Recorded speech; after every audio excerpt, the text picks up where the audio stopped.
आकाशवाणी से पेश है खबरनामा।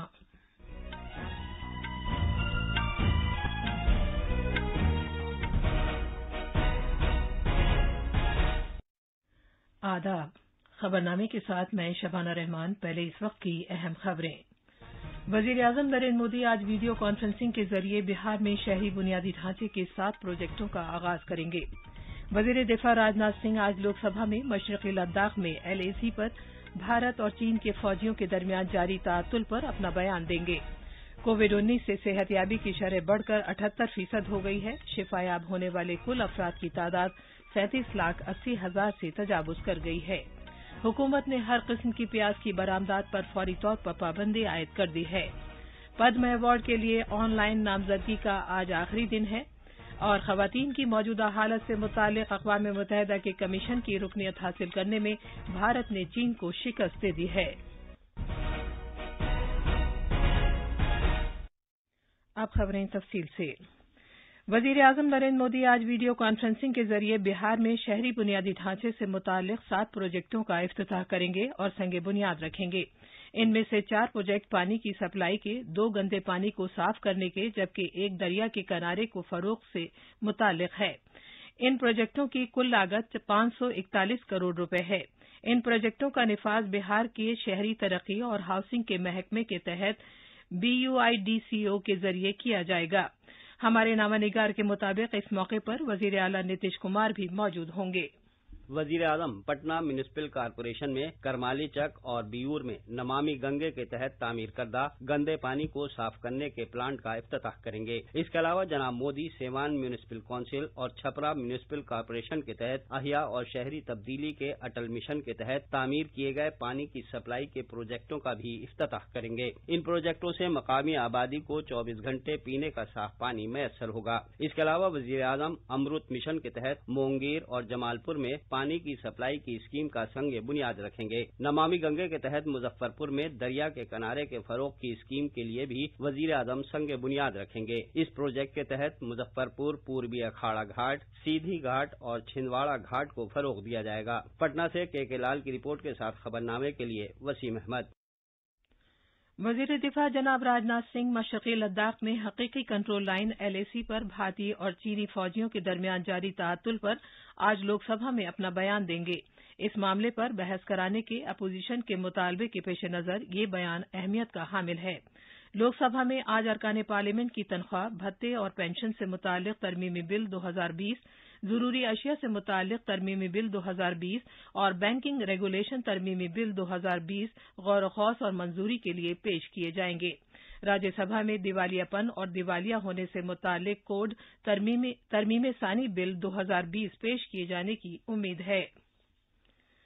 NDA के उम्मीदवार हरिवंश को जबानी वोट से फिर राज्यसभा का डिप्टी चेयरमैन मुंतखब कर लिया गया है। बीजेपी के सदर JP नड्डा ने डिप्टी चेयरमैन की हैसियत से हरिवंश के इंतखाब की तजवीज पेश की, जबकि ऐवान के लीडर थावरचंद गहलोत ने इसकी तायीद की।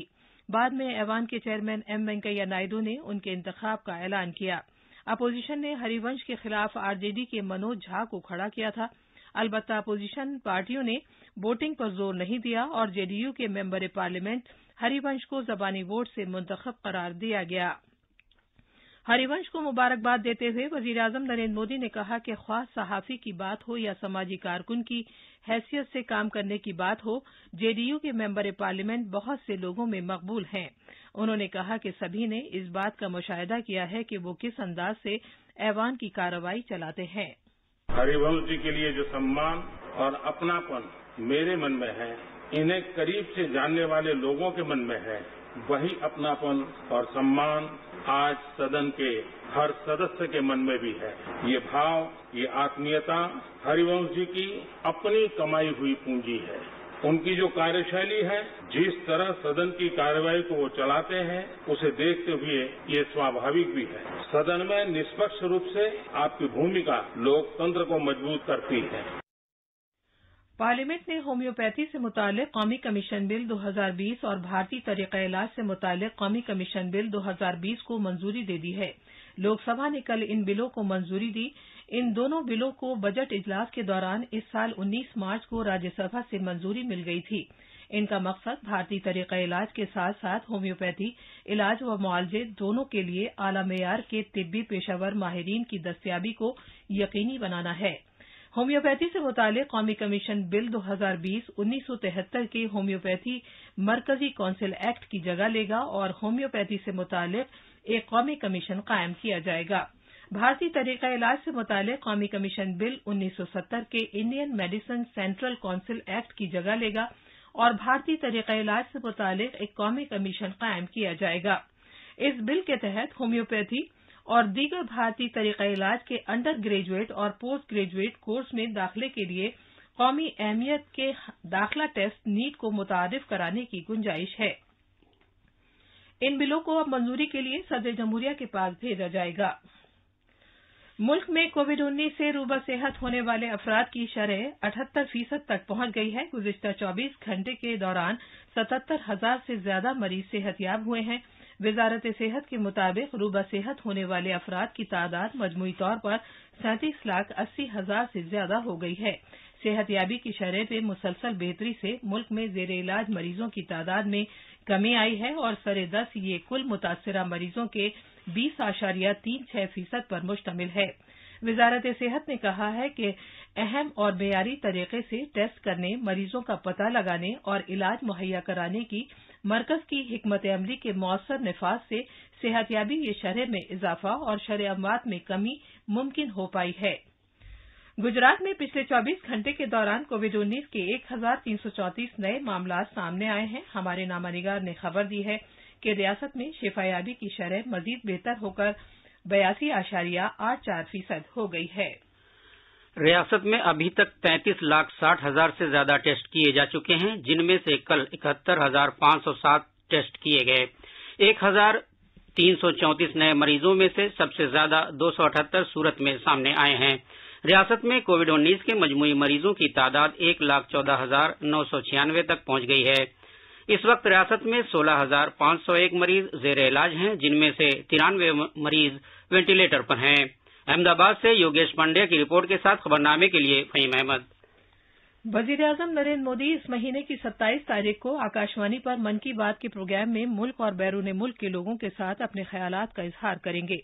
एक ट्वीट में जनाब मोदी ने कहा कि मन की बात को सबसे ज्यादा तक़वियत तब हासिल होती है जब पूरे भारत के लोगों से मुख्तलिफ किस्म के ख्यालात हासिल होते हैं। उन्होंने कहा कि लोग अपने ख्यालात का इजहार नमो ऐप या माईजीओवी फोरम पर कर सकते हैं। ये खबरनामा आकाशवाणी से नशर किया जा रहा है। हुकूमत ने प्याज की तमाम अक़साम की बरामदात पर फौरी तौर पर पाबंदी आयद कर दी है। इस इक़दाम का मकसद घरेलू मार्केट में प्याज की दस्तयाबी को बढ़ाना और इसकी कीमत को काबू में रखना है। बैरूनी तिजारत के डायरेक्टरेट जनरल ने एक नोटिफिकेशन में कहा है कि प्याज की तमाम अक़साम की बरामदात पर फौरी तौर पर पाबंदी आयद कर दी गई है। पद्म अवार्ड्स के लिए ऑनलाइन नामजदगी और सिफारिशात के लिए आज आखिरी तारीख है। इन अवार्ड्स का ऐलान अगले साल यौम जमहूरिया के मौके पर किया जाएगा। इसके लिए नामजदगियां सिर्फ पद्म अवार्ड्स पोर्टल पर ही कबूल की जाएंगी। पद्म अवार्ड्स मुल्क के आला तरीन सिविलियन अवार्ड्स हैं। इनमें पद्म विभूषण, पद्म भूषण और पद्मश्री शामिल है। ये अवार्ड्स गराकद खिदमात के सिले में सभी शोबों में मुमताज और गैर मामूली कारकर्दगी के लिए दिए जाते हैं। डॉक्टरों और साइंसदानों को छोड़कर सरकारी जुमरे के तहत काम करने वाले अफराद समेत सरकारी मुलाजमीन पद्म अवार्ड्स के मजाज नहीं हैं।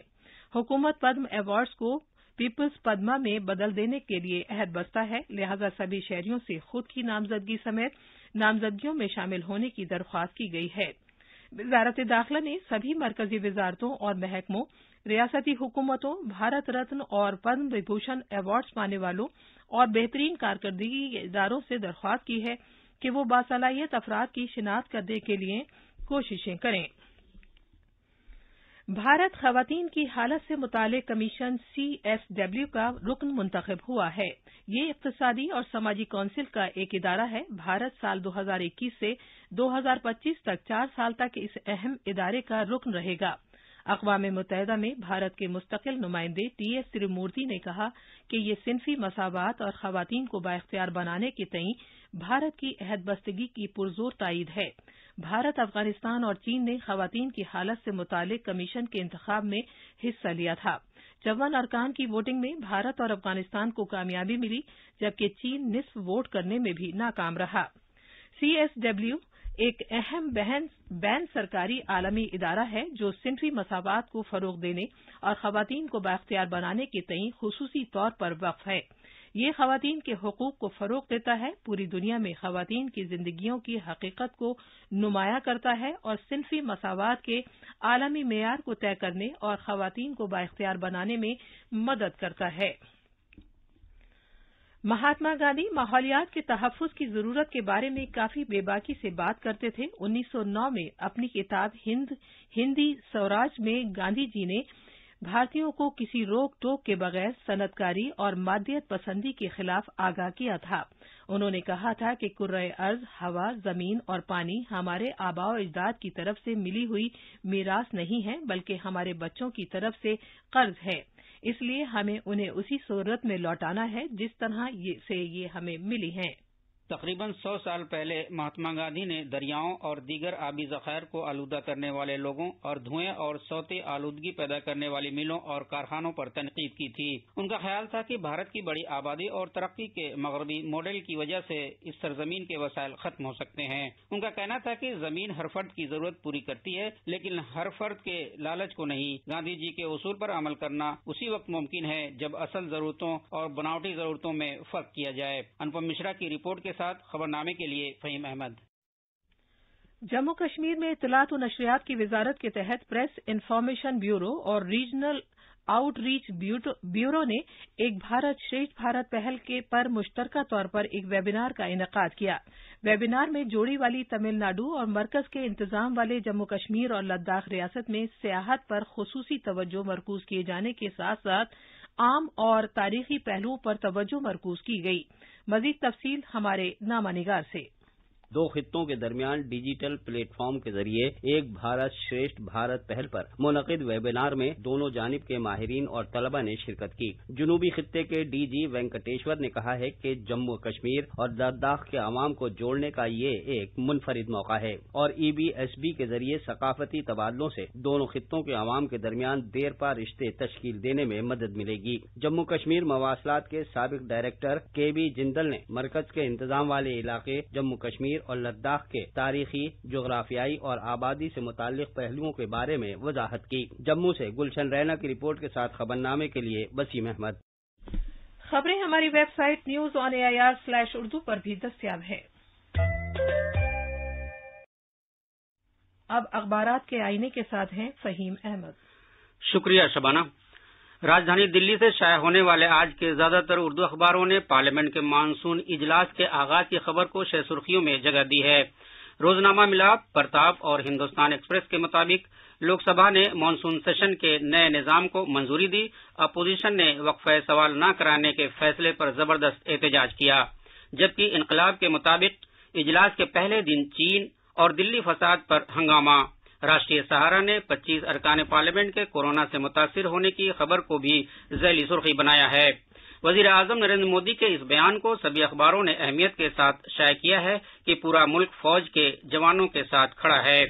रोजनामा प्रताप ने हिंदी दिवस के मौके पर वजीर दाखिला अमित शाह के इस बयान को भी उजागर किया है कि मुल्क के शहरी हिंदी इस्तेमाल करने का अज़्म करें।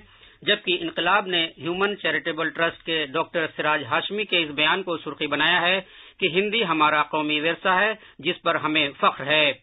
रोजनामा राष्ट्रीय सहारा की एक खबर के मुताबिक जल्द खुलेंगे स्कूल, गाइडलाइंस जारी। आखिर में अहम खबरों की सुर्खियां एक बार फिर। वजीर आजम नरेंद्र मोदी आज वीडियो कॉन्फ्रेंसिंग के जरिए बिहार में शहरी बुनियादी ढांचे के 7 प्रोजेक्टों का आगाज करेंगे।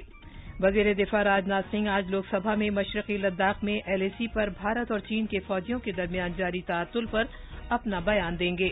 कोविड-19 से सेहतयाबी की शरह बढ़कर 78% हो गई है। शिफायाब होने वाले कुल अफराद की तादाद 37,80,000 से तजावुज कर गई है।